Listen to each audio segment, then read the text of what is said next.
All right. Well, welcome everyone to the Women in Data Science Puget Sound 2020 Conference Technical Talks, Track B. In this track, we'll hear 8 amazing technical talks. First up, we have Weikun, data scientist intern at SAP Concur, presenting receipt classification using word embedding models. Weikun, just a reminder to set your timer and enjoy.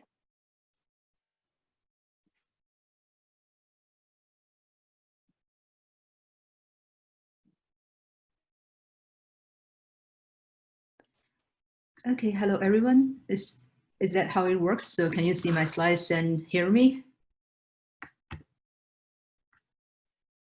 Yep, we can see you and then can see your slides. Okay, sure. Now I will start my presentation. Okay. Hello everyone. My name is Weikun. I'm a data scientist intern at SAP Concur. I'm also a graduate student at the University of Washington.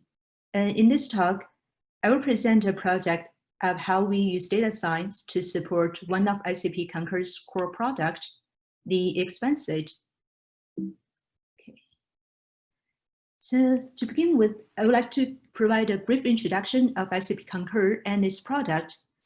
For those who are not familiar, SAP Concur provides travel and expense management service to business, which includes products for expense, travel, and invoice. The screenshot on the right side shows the interface of the mobile app.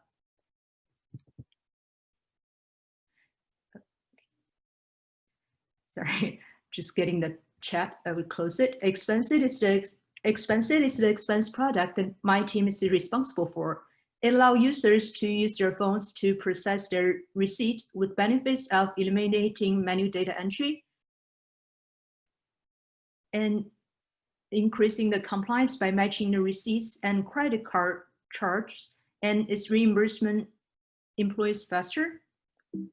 Okay, and next slide. So now I'd like to take a high-level overview of how Expenselt and how machine learning has been used in the product.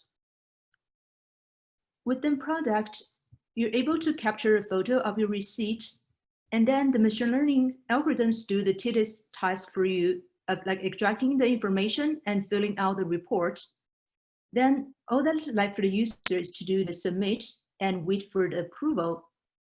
After years of development for the machine learning algorithms, now the service is responsible for 14 different pieces of information that all contribute to the expensing process. For example, the amount, the location, the currency, and the date. Of all those fields of information, my project focuses on the expense type. And so, for example, if a user submits a flight ticket, the expense type should be a transportation-related type. And if the user submits a receipt from a restaurant, then the expense type should be a meal-related type. So expense type prediction is one of the most hard information to predict for the receipt. So given a receipt, for example, this one is a receipt from a restaurant, we would like to predict the expense type and return to the user. It looks like a simple test, but there are many challenges. First of all, there are too many categories for the prediction. For example, there might be 20 or 30 categories for meal-related receipt, like individual dinners, like dinner with client, like team lunch. And if we combine all the expense type for a company, it could be more than 1,000 categories. For example, it could include a Uber ride expense type, like a dry cleaning. So it is hard to make the accurate prediction with so many possible outcomes. And then secondly, we allow clients to customize their expense type based on their business need. So there might be companies that use same code for totally different expense type. For example, some company, company A might use this code 10010 as a dinner, but for company B, they might use this code for an Uber ride. So it is very difficult to make prediction. And to solve the problem, in our current model, we introduced an intermediate expense type categories. For example, for this restaurant receipt, we predict it to be like a meal as an intermediate expense type categories. And then we predict the final expense type that within the meal category, which is the individual dinner. The current machine learning algorithms work well, but it has its own limitations.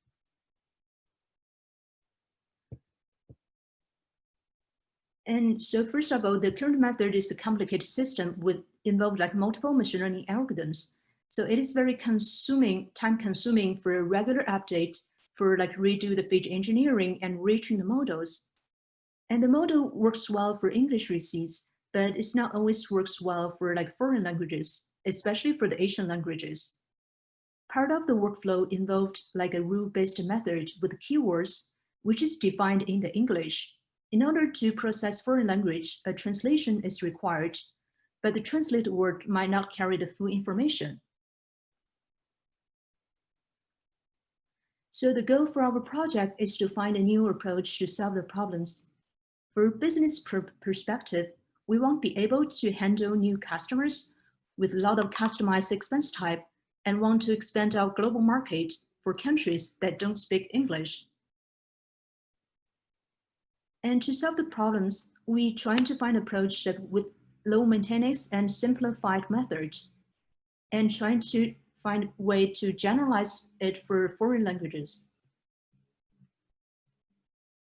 So therefore, we came up with a new approach using natural language processing and unsupervised learning.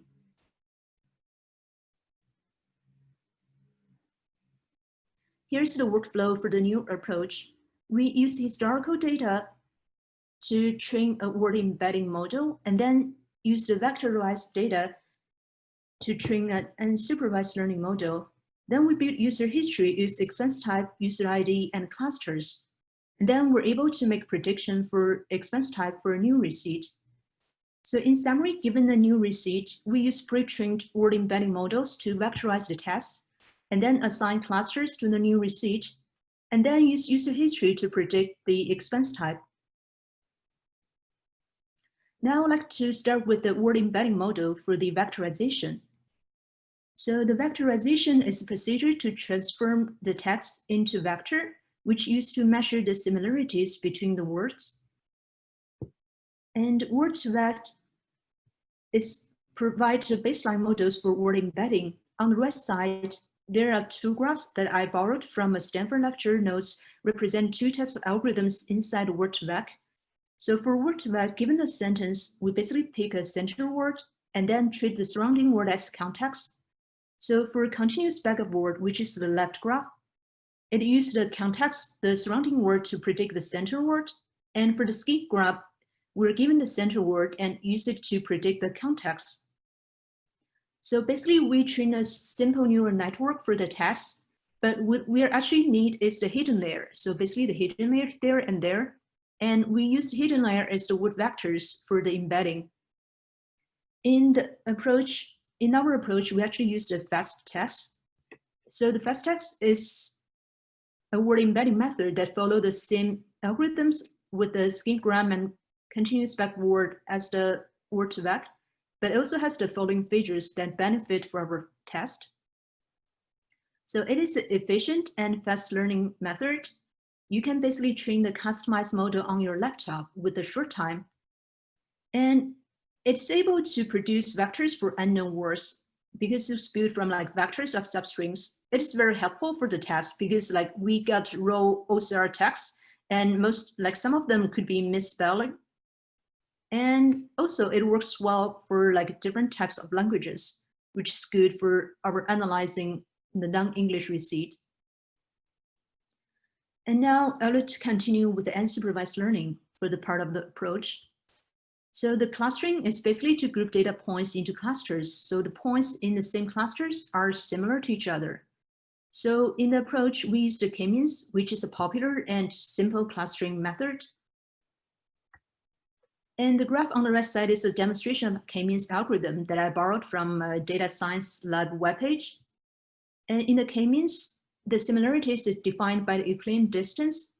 And to begin with the method, we need to pick the k, which is the number of clusters, and then initialize cluster by picking 1 point per cluster. Then for each new point, we placed it in the cluster with the nearest centroid. After all the points are assigned, we update the centroid locations and reassign all the points based on the new centroid. We repeat the process until it's converged. So through the clustering, we're basically able to group our receipts with similar features or similar expense type into the same clusters. And now I would like to talk about how we build a user history. So for receipt in the historical data side, we're able to extract the information like the company ID, user ID, the expense type, and through the vectorization and clustering, we're able to assign a cluster to the receipt. Then we aggregate all this information at the company, user, and cluster level and compute the most likely expense type. There are a few ways to do the calculation. The most straightforward way is to calculate the frequency of the expense type. And in our approach, we actually use the vector space and centroid, but like for demonstration purpose, I'll just show the one with frequency calculation. So given the historical data, we're able to build user history like this. For company A, user B, and cluster 1, there are 15 receipts in the history, and 10 of them with the expense type of taxi, and 5 of them with expense type of dinner. So this tells us that for new receipts that within this category, like a company A, user B, and cluster 1, it's more likely to be a taxi receipt. And so after the methodology, I'd like to talk about implementation and results. So we use the receipt from our users in a foreign country.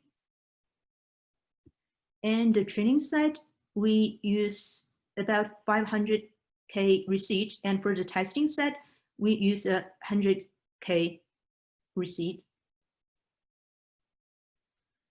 And so after we train a model and test on our new receipt, we found like on average, our new approach performance is 4% better than the current model. The results looks promising given that we use such a simple method and we're able to reach similar performance level as the current method. And it is a good first try for the new approach.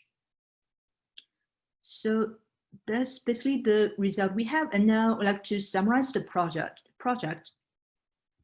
So the new approach with embedding and unsupervised learning has simple logic with low maintenance, and it is easily to be adapted to foreign market. So it's not like any like translation. It just like build a model and itself is able to do the like vectorization and clustering. And then with all those simple logic, I mean, it's achieved the similar performance level as the current method that we have in the system.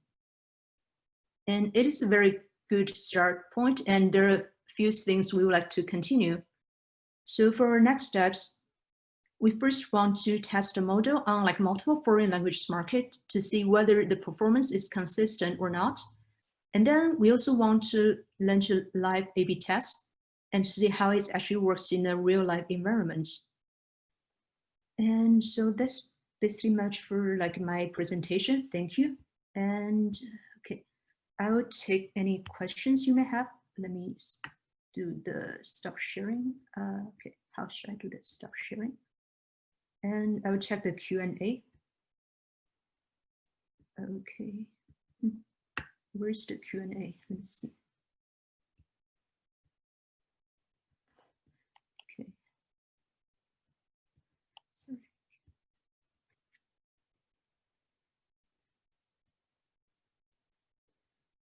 Okay, so how did you choose K, the number of clustering, and how would you know that number is appropriate?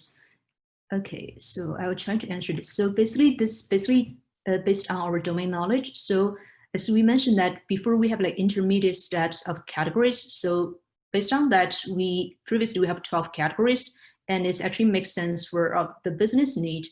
And then after review all these intermediate steps, like the categories we created, we realized that 3 of them is not actually necessary because they don't have been classified. Like for example, some like, I don't know, like a telephone, like categories or something like that.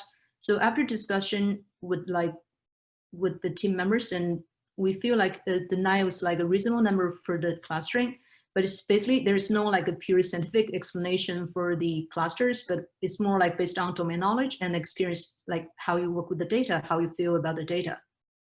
And another question, how long did it take to do a project like this? Okay.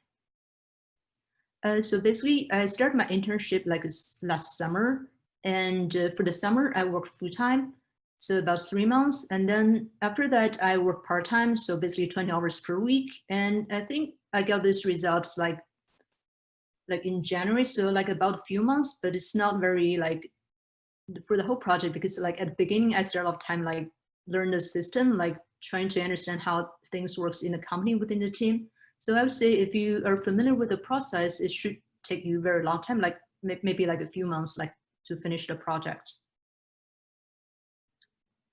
Okay. Could you explain again the final model where you use the user history to predict final expense type category? Okay, so this one is basically, there are many things we can do, but for now, we basically saying like for the first week, we just calculate the frequency for each expense type and for the user history. But we actually do is that with the vectorized data, we're able to keep its like location, like for example, the vectors. And instead of like calculate the frequency, we basically find a centroid for each category. So, and then later we actually calculate the distance between the centroid and new receipt to give the prediction. But this way is hard to like demonstrate it like in the graph, but it's more like a way that we found it's more accurate than just calculate the frequency. Okay. Is the model used in your real production? So not now. So now we basically use offline test for the performance, because there is some technical like limitation for just launch it directly. But now we're working very hard trying to solve the like technical issue, and then we're expecting to launch it soon to test in the real production.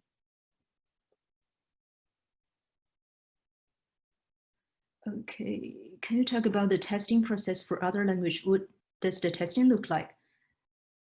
Okay, so basically it will be the same procedure, but now for now, so we only choose one of the country to do the test, because for the country we're facing challenges because the performance is relatively low compared to other market, and because the current method doesn't work well, so therefore we say, oh, why not we try the new method to see how it works on this market, and turn out to be well. So therefore, like later maybe we'll pick the other foreign language, just do the same test and then see how it works. Is your project available on GitHub? It joined like so. Oh yeah, it's not available on GitHub because it's more like a company like project. So like for confidential reasons, like we don't publish that. But I definitely borrow a lot of like online resources in terms of how to use those embedding models and how to like pre-processing the text data. So I mean, if you Google, there are a lot of like good resources online. And how do you evaluate your model?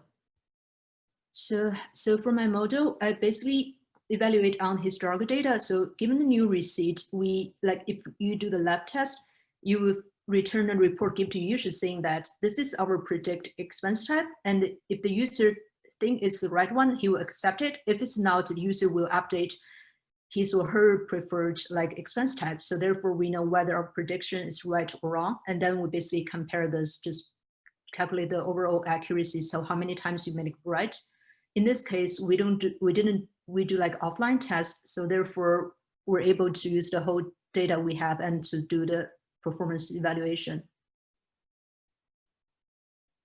Okay, so let me do this. So yes, I think my slides is available, but I wasn't sure. I mean, I'm very happy to share my slides, but I wasn't sure is there like a way for the conference, like where I should submit this. But afterward, I mean, you can send email to like organizer, and very happy to share my slides. And okay. Oh, okay. So how did you handle big data given the fast test need quite a lot? Okay, I will answer that one later.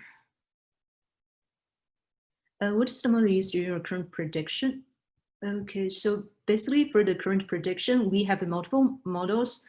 that it's very complex system. So like there are a lot of like classifier, like for example, random forest, and they also have some embedding method. So like for the current system, it's like very complicated and there's no like a single model. So it's more like a very complicated system. So it's hard to explain in a short time. Okay, let me see. And this will be the last question, Weikun.